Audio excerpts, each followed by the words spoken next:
Halo teman-teman sekalian, kali ini kita akan mempelajari tentang konsep ya dari MySQL dan bagaimana cara mengoperasikannya ya. Kita mulai pembelajarannya dari pengertian dari MySQL itu sendiri. MySQL adalah sebuah database manajemen sistem atau nanti biasanya disingkat dengan DBMS atau di sini disebutkan manajemen basis data bahasa Indonesianya ya. Menggunakan perintah dasar SQL atau Structured Query Language. Nah, untuk MySQL sendiri ya selama ini sudah banyak dikenal ya, dikolaborasikan dengan bahasa pemrograman PHP yang menjadi serial pembelajaran kita pada semester kali ini ya. Database Management System atau DBMS MySQL multi pengguna ya, dan multi alur ini sudah dipakai lebih dari 6 juta pengguna di seluruh dunia. Bahkan produk-produk web populer ya semacam Facebook itu awalnya juga menggunakan MySQL, walaupun sekarang karena sudah berkembang mereka menggunakan sistem database yang lainnya juga ya. Untuk logonya kurang lebih seperti ini ya teman-teman, mungkin yang belajar pemrograman ya atau sering searching tentang pemrograman di internet, saya kira sudah familiar ya dengan logo ini ya. Nah, MySQL ini adalah DBMS yang open source ya, artinya sumber terbuka ya, dengan dua bentuk lisensi yaitu free software ya, yaitu perangkat lunak bebas, dan shareware yaitu perangkat lunak berpemilik yang penggunaannya terbatas. Jadi MySQL adalah database server yang gratis dengan lisensi GNU atau General Public License ya. GNU General Public License ya atau GPL ya, sehingga dapat dipakai untuk keperluan pribadi ataupun komersil tanpa harus membayar lisensi yang ada. Seperti yang sudah disinggung di atas, MySQL masuk ke dalam jenis RDBMS atau Relational Database Management System. Maka dari itu, istilah semacam baris, kolom, tabel ya nanti akan dipakai pada aplikasi database ini. Contohnya nanti dalam MySQL sebuah database terdapat satu atau beberapa tabel ya. SQL sendiri merupakan suatu bahasa yang dipakai dalam pengambilan data pada relational database atau biasanya kita nyebutnya ya database ini aja ya, yang terstruktur. Jadi MySQL adalah database management system yang menggunakan bahasa SQL sebagai bahasa penghubung antara perangkat lunak aplikasi dan database server ya. Oke, kita berikutnya masuk ke sejarah dari MySQL. MySQL adalah pengembangan lanjut dari proyek Unirect yang dikerjakan oleh Michael Monty Wade News ya. Bacanya salah atau benar ya terserah ya, lagi pula kita tidak belajar bahasa Inggris ya. Yang penting kurang lebih tulisannya seperti inilah ya. Lagi pula nama-nama Inggris itu kadang tulisannya seperti ini, pengejaannya nanti berbeda ya. Dan TCX ya, Monty Wade News dan TCX ini ya, ini merupakan perusahaan perangkat lunak asal Swedia. Sayangnya Unirect belum terlalu kompatibel dengan database dinamis yang dipakai di website. Nah, kemudian TCX mencari alternatif lain dan menemukan perangkat lunak yang dikembangkan oleh David Hughes ya, yaitu MiniSQL dan MSQL ya. Namun ditemukan masalah lagi karena MSQL tidak mendukung indexing sehingga belum sesuai dengan kebutuhan dari TCX. Pada akhirnya muncul kerjasama antara pengembangan Unirect atau yaitu Michael Monty Wade News dan MSQL yaitu David Hughes dan TCX. Kerjasama ini bertujuan untuk mengembangkan sistem database baru pada tahun 1995 dan dirilislah MySQL seperti yang dikenal saat ini ya. Teman-teman, saya harap juga sudah mengenal MySQL ini ketika teman-teman belajar itu ya pengantar bahasa query ya. Saat ini pengembangan MySQL berada di bawah Oracle karena sudah dijual dan dibeli oleh Oracle ya. Nah, ini yang jadi kontroversi ya. Apakah Oracle nanti pada akhirnya akan mengkomersialisasi seluruh MySQL ini atau enggak? Tapi sejauh ini ya kita masih bisa menggunakannya secara gratis ya. Kemudian yang kedua, kelebihan dan kekurangan MySQL. Setelah mempelajari pengertian MySQL dan sejarahnya, ada baiknya jika kita juga mengetahui kelebihan dan kekurangannya juga. Meskipun menjadi database yang cukup populer, MySQL tentu mempunyai beberapa kelebihan dan kekurangan dibandingkan dengan database server lainnya. Salah satu kekurangan MySQL adalah performanya turun di saat beberapa database manajemen sistem mampu bekerja baik pada pengelolaan database yang besar ya. Jadi nanti kalau database besar ini memang cukup dikritik ya, kenapa menurun ya. Adapun kelebihan dan kekurangan dari MySQL lain antara lain yang pertama ya, yaitu kelebihannya ya, kita bahas dulu ya. MySQL mempunyai beberapa kelebihan yang bisa kita manfaatkan untuk mengembangkan perangkat lunak, terutama yang berbasis web ya, yang cukup andal ya. Seperti disebutkan di sini, yang pertama, mendukung integrasi dengan bahasa pemrograman lain ya. Jadi mayoritas bahasa pemrograman yang dipelajari di Stekom itu bisa terkoneksi di MySQL, dengan MySQL ya, seperti VB.NET, kemudian PHP, kemudian Java ya, kemudian apalagi Delphi itu juga bisa ya. Bahkan nanti JavaScript, Python itu juga bisa terkoneksi dengan MySQL. Website atau perangkat lunak terkadang dikembangkan menggunakan berbagai macam bahasa pemrograman. Nah, jadi kita tidak perlu khawatir jika menggunakan MySQL. Maka dari itu ya, MySQL bisa membantu kita untuk mengembangkan perangkat lunak yang lebih efektif dan tentu saja lebih mudah dengan integrasi antar bahasa pemrograman ya. Nah, nanti kalau kita memang mempelajari beberapa bahasa pemrograman ya, termasuk pemrograman untuk Android, itu bisa terkoneksi juga dengan MySQL ya. Kemudian kelebihan yang kedua adalah tidak membutuhkan RAM besar ya. MySQL dapat dipasang pada server dengan spesifikasi kecil, jadi di lokal komputer kita juga bisa ya. Jadi tidak perlu khawatir jika kita hanya mempunyai server dengan kapasitas 1 GB saja ya, karena kita masih bisa menggunakan MySQL sebagai database kita. Kemudian berikutnya, yang ketiga adalah mendukung multi user.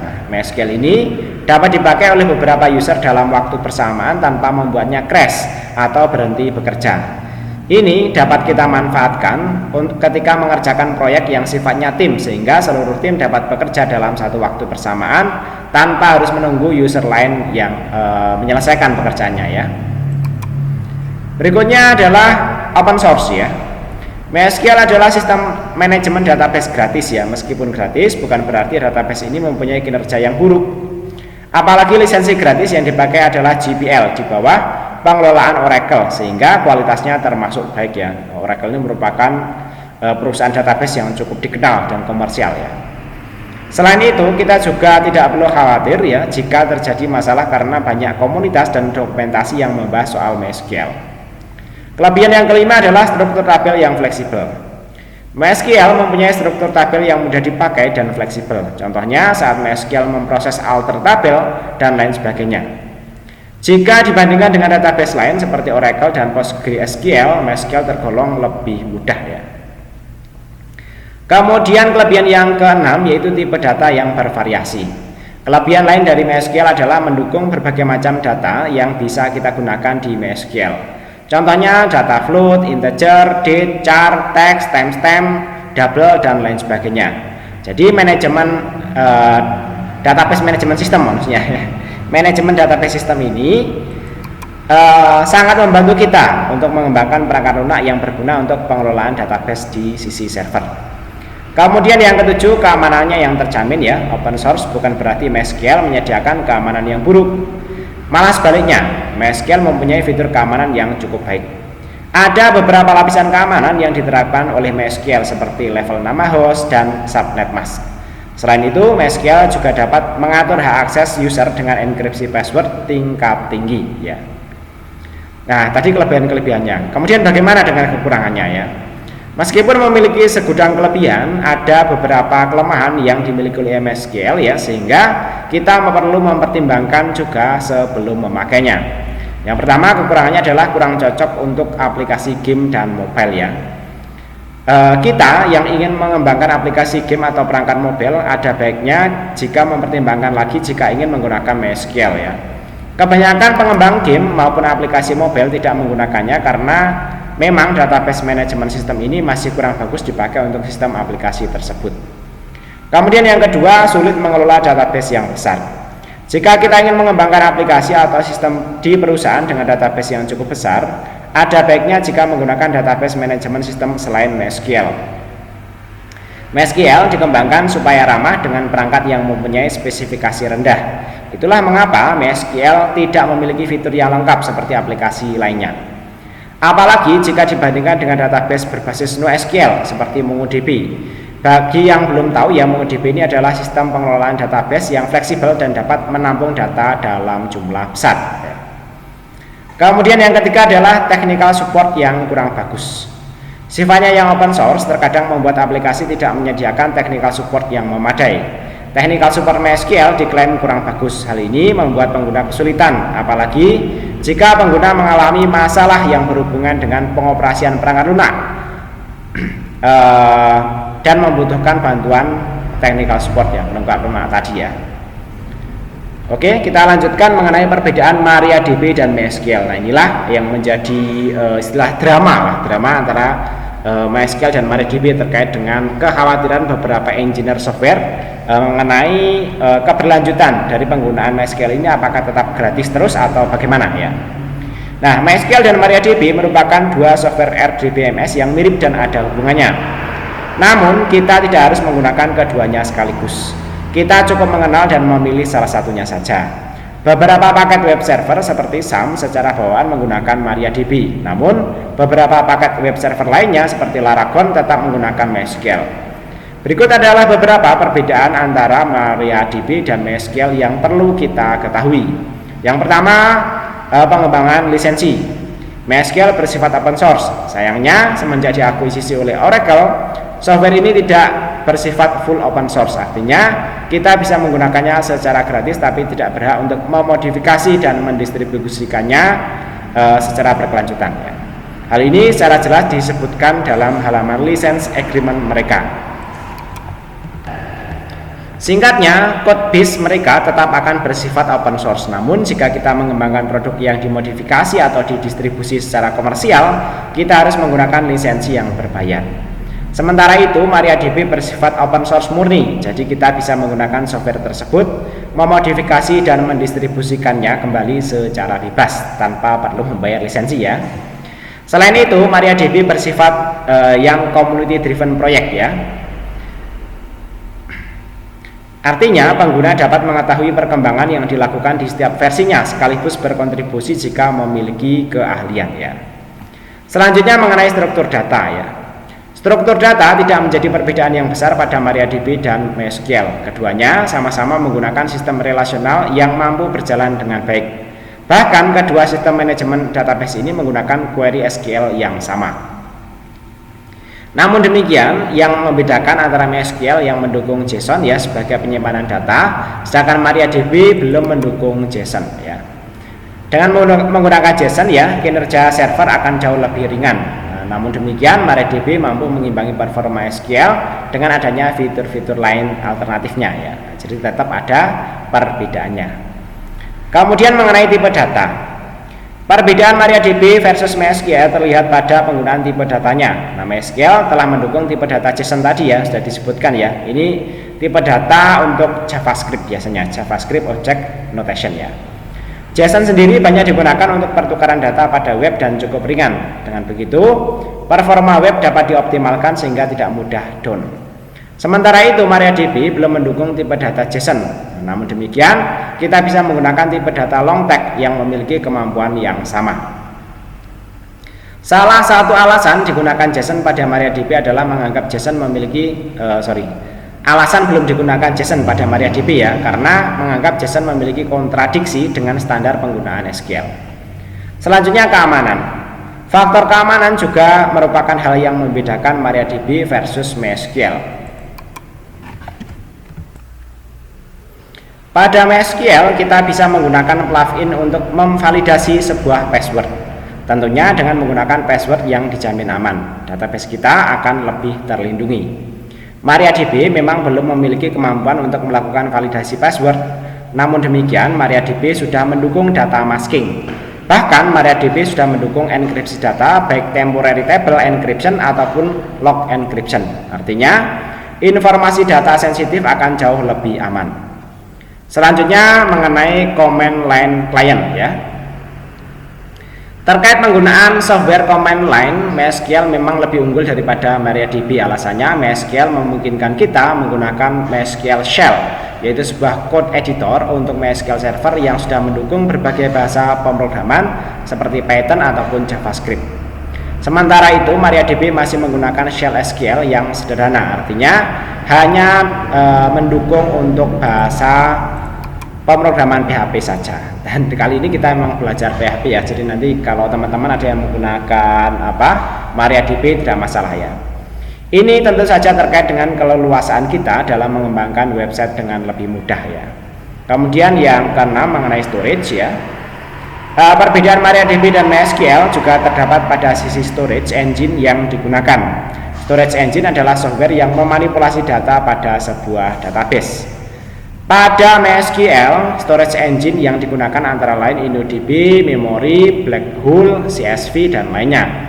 Sementara itu MariaDB juga memiliki storage engine seperti MySQL ditambahkan ya, seperti ini ya yang di MySQL ya. Kemudian ditambahkan beberapa storage engine lain ya. Contohnya ada Column Store, Aria ya, Myrox dan Cassandra ya. Nah, ini contoh tabel perbedaannya ya. Jadi nanti teman-teman bisa baca tabelnya, ini yang sudah dijelaskan tadi ya. Selanjutnya mengenal SQL ya. Oke, tadi kita sudah belajar alatnya, berikutnya kita belajar bahasanya mengenai database dari MySQL ini ya.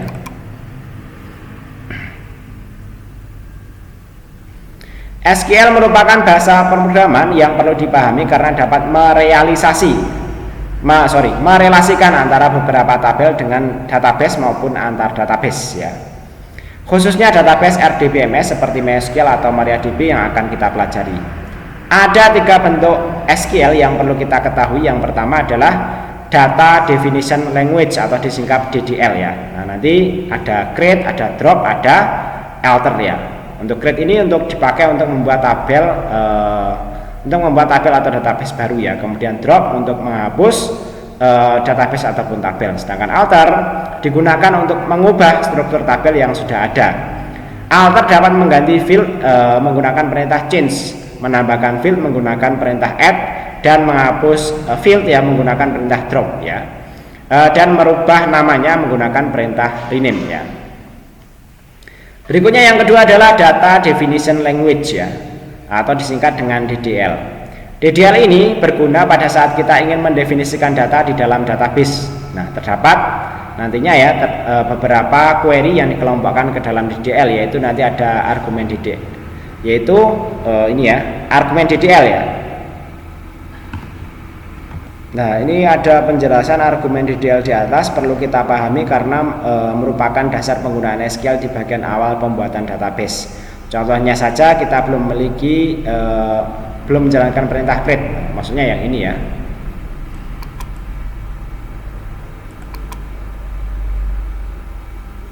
Kalau belum create ya kita belum bisa menjalankan argumen yang lainnya ya.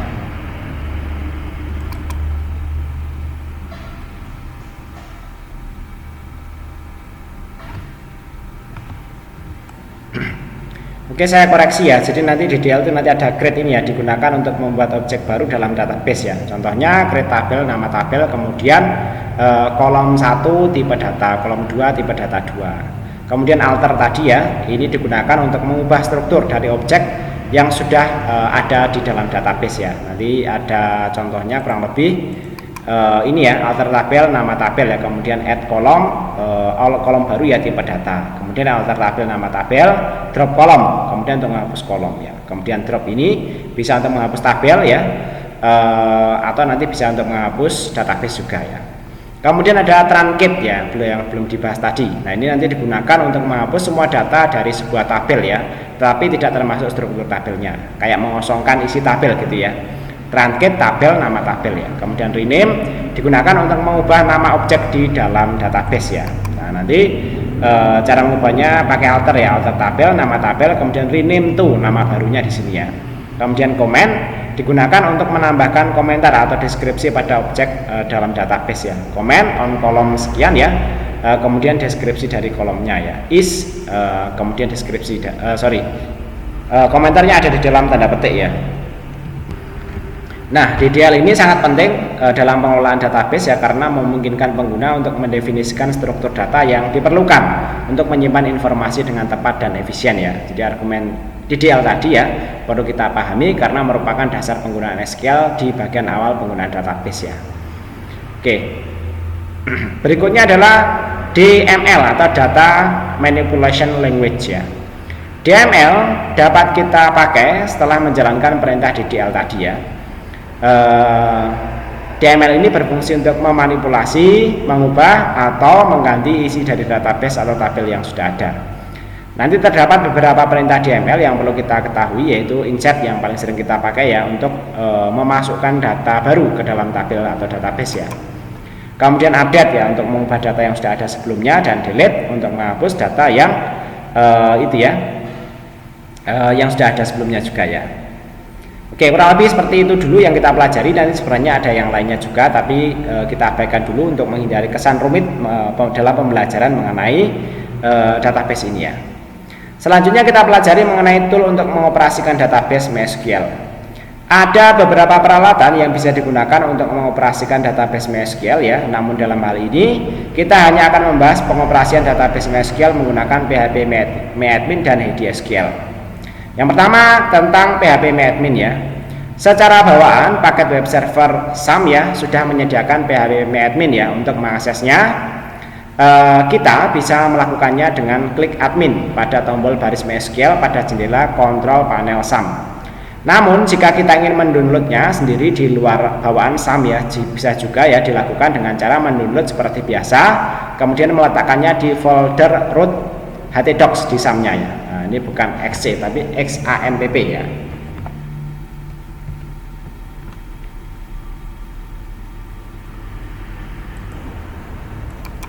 Nah, gambarnya nanti kurang lebih seperti ini ya. Ini tampilan awal SAM kita ya. Setelah diklik ya, nantinya kita akan terbuka halaman browser default ya, sistem operasi, dan akan langsung diarahkan ke alamat PHP-MyAdmin. Nah, tampilannya nanti kurang lebih seperti ini ya. Karena ini sudah mulai praktek, kita akan mendemonstrasikannya ya. Oke, demonstrasi saya tunjukkan dari memulai server SAM-nya ya. Kita double klik ya, kemudian kita start ya. Nah, kemudian di baris MySQL ini kita klik admin seperti ini ya. Nah, nanti kita akan diarahkan ke sini.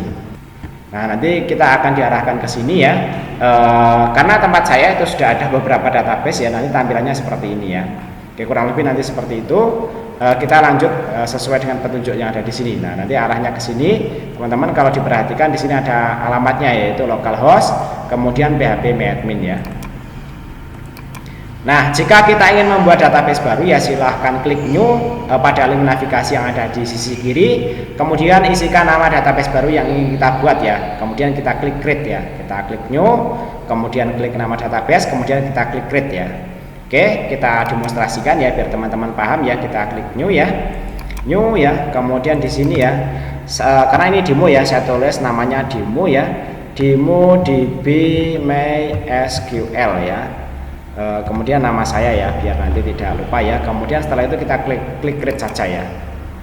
Nah, setelah terbentuk ya nanti dia akan membentuk database yang ada di sini dan di sini dikelompokkan sesuai dengan prefixnya atau nama awalnya. Ini sama-sama ada demo, ada web yang lainnya ya. Ini tahun 2023 karena kebetulan saya juga mengajar, maka di sini juga masih tetap ada dan dikelompokkan jadi satu di sini ya. Nah, kemudian setelah itu ya kita akan langsung dihadapkan dengan pilihan untuk membuat tabel baru ya, yaitu dengan menentukan namanya ya.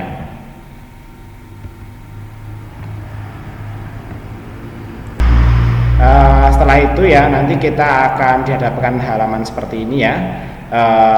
Kita akan diminta untuk menentukan membuat tabel baru ya, dan menentukan jumlah kolomnya di sini ya. Oke. Di sini kita demonstrasikan. Jadi setelah kita membuat database ini sebenarnya masih kosong dan kita akan dihadapkan dengan halaman seperti ini ya. Misalnya biar nanti teman-teman jelas ya. Untuk demo tadi ini demo DB ya, karena kita membuat database baru. Kemudian di dalam database kita akan membuat tabel baru ya. Misalnya di sini adalah TB mahasiswa kemudian Riyadi seperti ini ya. Kemudian jumlah kolomnya itu misalnya 4 seperti pada rujukan yang kita gunakan di sini ya.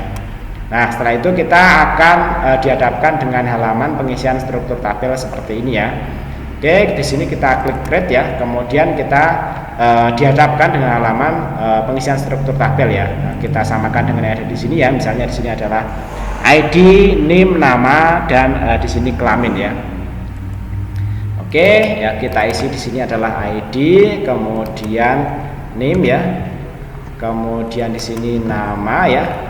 kemudian yang terakhir kelamin, seperti itu ya. Untuk tipe datanya yang bukan angka ya, kita isi dengan varchar saja. Nah, tipe data kita sudah pelajari di perkuliahan yang lainnya, jadi di sini tidak kita bahas ya. Ini saya hanya mendemonstrasikan bagaimana cara menggunakan MySQL di PHP MyAdmin ya. Oke, setelah itu ya kita isi ya. Kemudian jika sudah selesai pengaturan struktur tabelnya, silahkan scroll ke bawah dan klik save ya. Kita diminta untuk klik save ya, tapi saran saya teman-teman nanti di sini ya untuk indeksnya ini dijadikan primary ya. Oke ya, kita klik OK aja ya.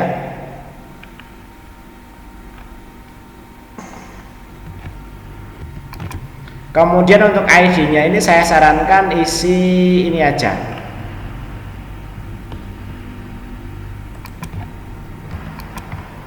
Nah, ini kita scroll ke sini dulu ya. Di sini AI atau increment ya. Oke, kurang lebih nanti seperti itu ya. Kemudian kita klik save di sini ya. Kita scroll ke bawah ya. Oke ya, kita kembalikan ke sini dan ini kita klik save ya. Please enter valid length ya. Jadi di sini perlu kita itu ya. Kita masukkan ya panjang dari masing-masing kolomnya. Misalnya NIM-nya kita isi 20 ya, kemudian namanya kita isi misalnya 75 ya, kemudian kelaminnya kita isi 10 seperti itu ya. Kemudian kita kembali ke sini, kita klik save ya. Oke, setelah terbentuk ya, kalau kita cek di sini ya di demo DB MySQL Priyadi ya, dia akan muncul nama tabel baru yaitu TB MHS Priyadi, tapi di sini belum ada datanya ya. Kita lanjutkan mengikuti petunjuk yang ada di sini ya. Nah, jika berhasil maka akan ditampilkan struktur tabel seperti di bawah ini ya, tadi sudah ditunjukkan ya. Struktur tabel yang sudah dibuat dapat dimodifikasi lagi baik jumlah kolomnya, tipe datanya maupun pengaturan yang lainnya. Selanjutnya jika ingin mengisi data silahkan klik insert ya. Oke. Untuk perubahan-perubahannya ya, misalnya kalau kita mau merubah strukturnya ya, kita masuk ke struktur ya. Misalnya ini kita mau rubah menjadi NIM MHS ya, seperti itu ya, seperti ini ya. Seperti ini bisa ya. Yang lainnya nanti ini saya demonstrasikan sedikit saja ya. Misalnya 20 menjadi 21 seperti ini ya. Ini bisa ya. Ini bisa berubah menjadi NIM MHS ini ya. Kemudian kalau kita mau memasukkan data ya, ini kan strukturnya ya. Kalau kita lihat di sini strukturnya. Kalau kita memasukkan data, kita bisa klik insert di sini ya. Nah, karena untuk ID-nya itu tadi sudah kita set auto increment ya, tidak perlu kita isi ya. Yang kita isi hanya NIM-nya. Misalnya NIM-nya di sini 1123 ya. Kemudian namanya misalnya Priyadi ya. Kemudian kelaminnya misalnya laki. Kemudian data yang kedua ya, misalnya Priyadi 2 ya. Kemudian ini ada di sini ya. Nah, NIM-nya misalnya 1123 ya. Kelaminnya misalnya perempuan ya. Oke, kemudian setelah itu bisa kita klik go ya. Kalau kita klik go di sini maka dia akan jalan satu-satu karena kita kali ini akan mengisi 2 baris data sekaligus ya. Kita klik yang bagian ini ya. Oke ya. Nah, kemudian kalau setelah terisi dan berhasil seperti ini, kita bisa cek di browse ya. Nah, dan tadi hasil pengisian kita ada di sini ya. Nah, mungkin ini namanya, ini bisa diedit juga di sini ya. Nah, Priyadi 2-nya karena ini perempuan ya, misalnya saya isi Jessica Pertiwi seperti itu ya. Kemudian bisa kita klik go di sini ya. Oke, sehingga nanti berubah seperti ini. Nah, silahkan isikan data sesuai dengan field yang tampil tadi sudah kita demonstrasikan. Dalam tampilan di atas kita bisa mengisi 2 baris data sekaligus. Tadi juga sudah kita demonstrasikan. Karena kolom ID dalam struktur datanya kita tetapkan sebagai primary key dan auto increment ya, maka sebaiknya dikosongkan saja. Jadi kita demonstrasinya juga begitu ya, agar tidak error. Kalau diisi nanti malah error ya, karena nanti bisa jadi akan bertabrakan dengan data yang sudah ada sebelumnya ya.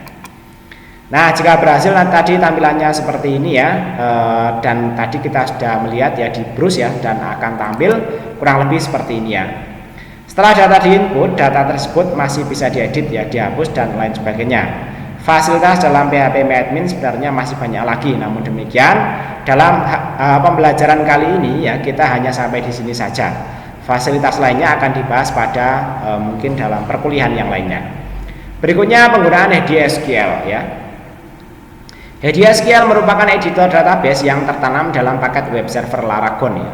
Tapi kali ini karena kita menggunakan SAM, nanti kita akan menggunakan HDSQL dengan paket web server SAM ya. Namun demikian ya, dapat didownload secara terpisah dan digunakan untuk mengoperasikan database pada paket web server SAM.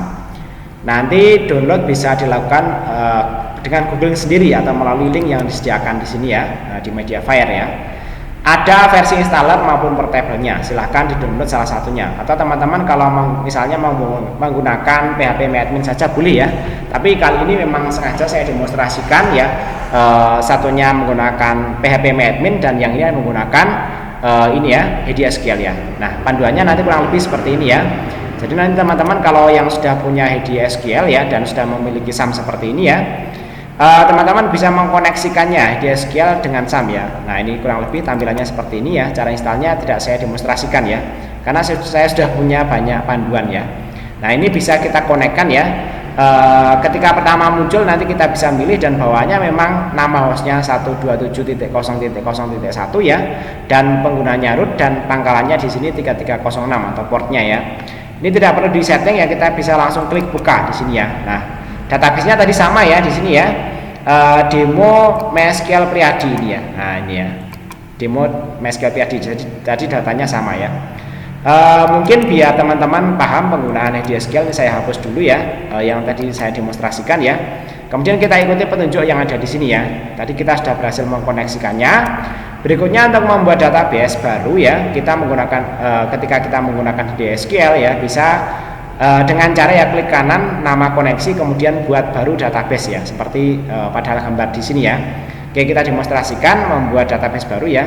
Di sini kita buat baru ya database ya. Nah, demo ini ya, web 2 ini MySQL kemudian nama saya. Oke, kemudian saya klik OK. Nah, hasilnya bisa kita cari di sini kalau ini terlalu banyak ya, demo ya. Nah, demo web 2 MySQL Priadi, dan ini yang demo-demo lainnya bisa kita hapus ya karena kita sudah tidak butuh ya. Oke, ini saya hapus juga ya. Nah, kita tinggal punya satu ya. Tinggal punya satu. Berikutnya kita akan membuat tabel pada database ini, tapi kita ikuti petunjuk yang ada di sini biar penjelasannya lebih terstruktur. Nah, berikutnya kita isikan nama database tadi sudah. Kemudian dalam database baru yang telah kita buat, kita klik kanan, kemudian buat baru, buat tabel baru di sini ya. Nah, kemudian silakan membuat nama tabel baru dan kolom-kolom baru yang diperlukan ya. Oke, di sini kita buat baru ya tabel ya. Kemudian misalnya di sini TB mahasiswa kemudian nama saya seperti tadi ya. Kemudian untuk menambahkan kolom di HDSQL kita klik tambah di sini. Kita samakan aja nama kolomnya, yang pertama ID ya. Kemudian yang kedua NIM, yang ketiga ini nama, dan yang keempat ini kelamin seperti tadi ya. Kemudian tipe datanya untuk NIM-nya tadi kita tetapkan sebagai varchar ya. Klik aja ya, kemudian kita pilih varchar ya. Sama ini kita pilih varchar ya. Nah, ini kalau di SQL ini otomatis terisi 50 ya, tapi ini kita sesuaikan saja misalnya menjadi 20 ya. Kemudian nama biarkan 50, sedangkan kelaminnya misalnya kita ubah menjadi 10 ya. Oke, setelah itu ya untuk membuat primary key di SQL ya, kita klik indeks ini ya, kemudian kita tambahkan. Ini kita pilih primary key dan ini kita klik kanan kemudian tambahkan kolom. Nah, ini otomatisnya dia akan memasukkan kolom teratas ya, tapi sebenarnya ini bisa dirubah-rubah juga sih ya nilainya ya. Oke, setelah itu ini bisa kita klik simpan sampai di sini ya. Nah, kemudian ini belum auto increment ya. Untuk pengaturan auto incrementnya di HDSQL nanti kita pilih di default ini, kita pilih auto increment seperti ini ya. Oke, kemudian kita bisa klik simpan seperti ini ya. Oke, kurang lebih seperti itu ya cara pembuatan tabel ya di HDSQL ya. Kita lanjut sesuai dengan petunjuk yang ada di sini. Tadi ini penjelasannya sudah saya jelaskan ya. Berikutnya ini tadi membuat itu ya, membuat primary key di HDSQL ya. Dan yang terakhir yang kita demonstrasikan di sini adalah mengisi data dari tabel ini ya. Untuk mengisi data kita bisa klik masukkan baris baru. Nah, Kemudian konsepnya sama ya, ID-nya tidak usah diisi ya. NIM-nya misalnya 112, kemudian di sini misalnya Priyadi, dan yang di sini misalnya Pria ya. Oke, kita klik tempat kosong di sini aja, dia terkonfirmasi pengisiannya. Kemudian yang kedua misalnya di sini 113 ya, kemudian namanya Jessica Pertiwi ya. Kemudian di sini kelaminnya perempuan ya, misalnya seperti itu. Oke, ini sudah terisi semua, ini bisa kita lebarkan seperti ini ya. Baik, kurang lebih seperti itu ya pembelajaran kita kali ini. Mudah-mudahan dipahami dan bermanfaat. Sampai ketemu lagi pada video pembelajaran berikutnya. Terima kasih.